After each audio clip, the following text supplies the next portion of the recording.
Pembukaan semula panggung wayang menghadirkan kegembiraan buat kaki movie. Begitupun semua pihak dinasihatkan untuk terus mematuhi SOP yang ditetapkan dan hanya individu yang menerima vaksin lengkap dibenarkan. Ridauddin Daud yang membuat tinjauan di Kompleks Beli Belah terkemuka di Kuala Lumpur ada laporannya.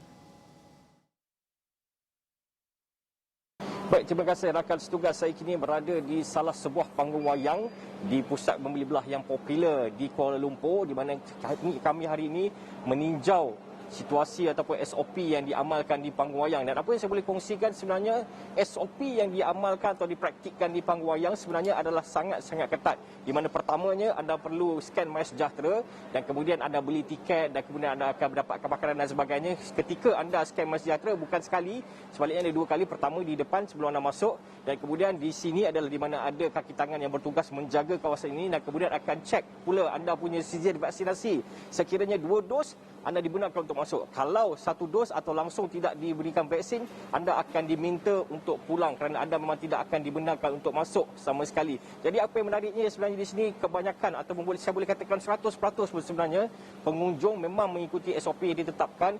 Mereka keadaannya sudah pun terbiasa nampaknya kerana mereka hanya datang dan kemudian terus saja scan MySejahtera, ikut saja apa yang diarahkan dan diminta oleh petugas-petugas di sini. Dan sebenarnya apa yang kelainan ataupun perkara baharu yang dibawa di sini adalah apabila anda membeli tiket, kemudian anda akan membeli makanan dan kemudian anda tidak perlu beratur. Sebaliknya anda beli tiket di belakang ini sebenarnya saya boleh tunjukkan dan kemudian anda akan terus berjalan sampailah ke sebelah kiri saya ini sebenarnya, terus berjalan untuk mengambil makanan anda di mana di sana ada makanan anda. Jadi anda tidak perlu beratur, ambil tiket, bayar terus di sana dan kemudian anda terus duduk di sini.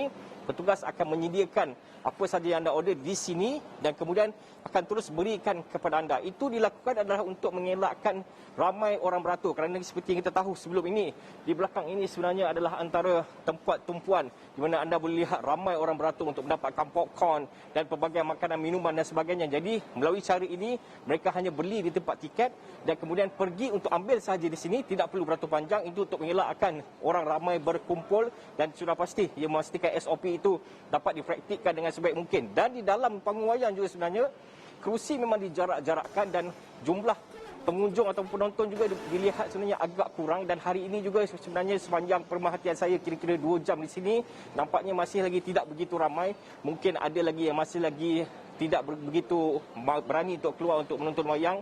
Dan di dalam panggung wayang juga saya lihat sempat saya masuk ke dalam beberapa panggung, nampaknya keadaannya agak lengang, tidak begitu ramai, tidak begitu penuh. Namun nampak keceriaan terpancar di wajah-wajah penonton kerana mungkin setelah hampir setahun kita dikurung dan setelah agak beberapa bulan sudah tidak dibuka, dan sebenarnya pembukaan semula ini sedikit memberi sinar baharu buat mereka, bukan saja untuk mereka tapi juga untuk pengusaha panggung wayang. Jadi saya fikir itu saja laporan lintas langsung saya dari Kuala Lumpur ini, dan saya boleh katakan SOP pada hari ini diamalkan dan dipraktikkan dengan sangat-sangat baik. Saya fikir itu saja. Teruskan bersama dengan Astro Awani dan saya akan bawakan perincian laporan ini dari dalam astroawani.com dan juga Astro Awani 501. Kembali kepada rakan tugas.